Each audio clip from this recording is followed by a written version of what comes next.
Hello, ladies and gentlemen. Welcome back to another module. Today, we're going to be discussing client communication, a very simple module for you guys. I know that a lot of you who are even just starting off in your guys' agency, you're probably already familiar with like the client communication softwares, things like Slack, Discord, Telegram, stuff like that. And obviously, this is going to still differ agency to agency. I know that a lot of different niches within the agency space, if you're working more so in like the crypto or like the tech space, you use something else other than Slack. But for the most part, it is going to be Slack. So without kind of rambling on and on, let's just dive right into today's module. So today's itinerary, we're going to be talking obviously about Slack, how you should use it, the automations to consider, and then, of course, setting expectations for clients, okay? You do not want to become a slave to Slack. I made a big mistake of doing this when I started my agency, and there's just nothing worse than having to be glued to your phone and, replying back to clients on like just like an instant basis. It's just not fun, okay?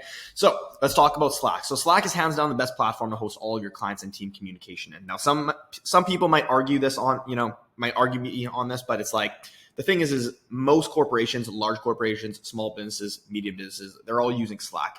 It is hands down one of the best platforms to use. But like I said, if you are in a very specific niche that doesn't really deal with Slack, maybe you use more so like Discord or use Telegram or something like that, that's totally fine, okay? Most of these communication softwares are pretty similar. However, for the most part, for most of you watching this module, Slack is going to be the one to use, okay? So specifically talking about Slack, they offer paid and free options, good for newer agency owners or ones who are scaling up and need more organizations, okay? I started paying for it when I hit 30K a month because I wanted more efficiency within the software. So guys, you can use Slack for free. Slack, they do have a free option that it'll pretty much take you like, all the way till you can even hit like 50K, 100K. I'm personally just a little bit OCD within my agency and I like having the nice categories. I like using Slack Connect. I found that we were using a lot of Slack channels that we were having to invite people that were already using Slack within their own business into our workspace, and things were just starting to get like a little bit inconvenient for our clients. And again, our goal as an agency is we always want to remove that friction between ourselves and our clients. We just want to take off all the responsibility off their shoulders. So the paid options gave us access to Slack Connect, which is really nice. And then of course, obviously with the paid version of Slack, there's different versions of it, but we just basically pay for the basic model. It's about $6 US per user per month. And then with each user account, you are actually given a certain amount of guest accounts. So if you're paying for like 3-4 users, that should pretty much cover all of your clients that you have onboarded in, okay? So let's talk about how to use Slack, all right? So the channels to set up. So you're gonna have your client channels, all right? So one channel per client. If you have one client who's using your service for more than one of their businesses, utilize individual channels, okay? So in this instance, good example of this is we do have a few clients who have multiple e-commerce brands and we're working with both of their brands. So we basically have a channel set up for their business. So it's not, one channel per individual, it's one channel per business. All right. So if somebody has 3 businesses, that's 3 separate Slack channels that you're setting up. Okay. It's just easier to keep it separated. You don't want to be talking about like multiple businesses in the same Slack channel. Things will just get messy. Okay. Then you're going to have your team department channels. So you're going to create individual channels for each given department within your agency. So a good example, again, I have a media buying channel. I have our creative channel. I have our email marketing channel, an executive channel. So we have different channels to kind of oversee the operations within each department. So then that makes it a lot easier for like my team members to at least, stay in touch, communicate things to each other, and make sure that we're on the same page and we're talking about specific topics rather than just having like one general, team communication channel where we're just like throwing everything and, anything into that channel. Okay. Then you have your sales channel. So you're going to want to create automation set up to notify you around new sales appointments. So again, this is just one channel that you'll basically pretty much need.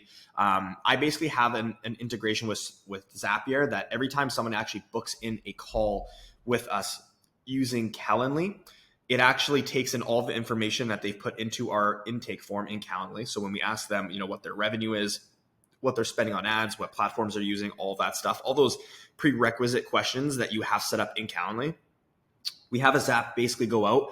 It takes all that information and it basically sends us a message inside of Slack. That's really good for myself right now because, of course, like if you're taking your own if you're taking your own sales calls, it's really nice to kind of see those appointments and those notifications come in on Slack. And it's really nice to actually be able to have like your, specific team members, if you want to give access to them, to actually be able to read that information as well too. So again, simple automation, super simple to set up. But I'd highly recommend it just because, again, it's nice to see notifications come up both in your emails, but also in your Slack, because you'll be spending a lot of time there. Okay. Then you have a billing channel. Okay. So again, you have an automation channel set up to notify you about failed Stripe payments. So again, use Zapier for this. If there is a failed Stripe payment that goes through, it'll send you a notification on Slack. Sometimes I know that, with some people, they personally don't like to have this, or some people, they'll have it set up to go to their email and stuff. I personally just love having it sent to Slack because I'm already in Slack. The clients are already there. If I get a notification saying that a payment has not gone through for a client, I can just ping them in their Slack channel or in a personal DM in Slack, and I can just let them know, right? And then usually it's just easier to handle those things, okay? Now, obviously, just make, these are all recommendations based off of like what I find Slack is just really, really good for, and the channels that we use to keep things really efficient. Okay. But like I have mentioned here, don't limit yourself to only these given channels. Just make sure that you're keeping things, in mind that, you want to keep things efficient. Okay. That's the goal. That is the main goal of why you should be using Slack, is keep things very, very efficient. So Slack should make things easier for you and your team. All right. So let's talk about setting client expectations for Slack use. All right. This is a big one because, like I had said, when I started, onboarding new clients, when we started getting, dipping our toes into the world of the e-commerce space, especially, typically these clients, I guess it depends on the type of client, but when we started, we were working with a lot of like one product, 2-3 product stores where they were like in the drop shipping space. And the thing about this is a lot of these clients, it's like they run a business, and it might be a good business, but they're almost like a one-man team. So they almost like rely on you a lot. So it's really important that depending on who your clients are and the type of business they run, you gauge that, and then you set those client expectations. Okay. So before even working with a new client, you need to set the ground rules and make them aware that although Slack is a great tool for communicating, it is not a tool for micromanaging. Okay. If prospects give you the vibe that they'll micromanage you or give you a hard time in this area, you're honestly better off turning them away. You don't want to work with nightmare clients. They'll be gone fast and they'll take up all of your energy. Guys, I know this kind of goes back to like that law of desperation, right?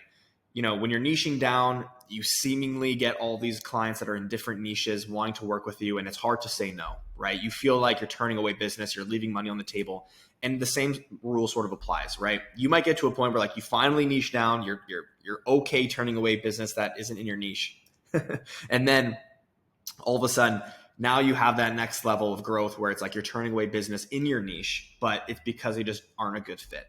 And guys, there's nothing wrong with that, because you do not want people that are going to just like suck up your time.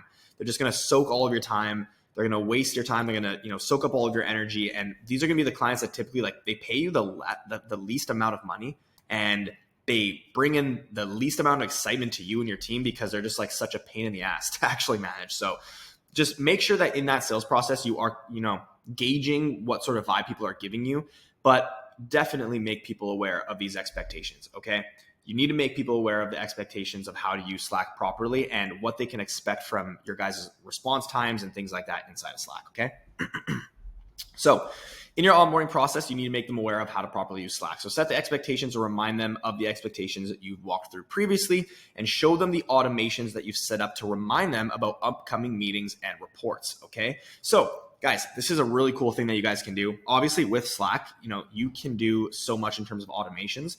What I actually recommend is, because a lot of you are going to be meeting with your clients on whether it's a weekly basis, bi-weekly basis, or a monthly basis, you can actually set up automations to set reminders to ping your clients in the Slack channel to remind them to actually book in those monthly check-in calls or those bi-weekly check-in calls, whatever sort of timeline that you like to base that on.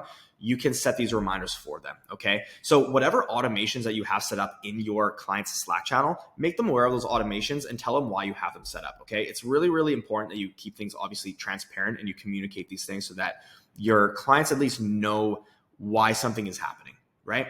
If you want them to be able to like reciprocate the energy and, be able to actually like take action on these things, you have to communicate them. Okay. So let's talk about the action steps for today. So obviously set up your Slack workspace, play with the settings, get a feel for the platform, obviously have some fun with it, adjust your theme, add your agency logo, make sure all your team members add a profile picture of themselves and maybe their role or position in the agency. Just keep things very professional. And then of course, create your automations. So meeting reminders, weekly client reporting, and connecting your project management software to Slack. Okay. So you're going to want to do this to update your clients.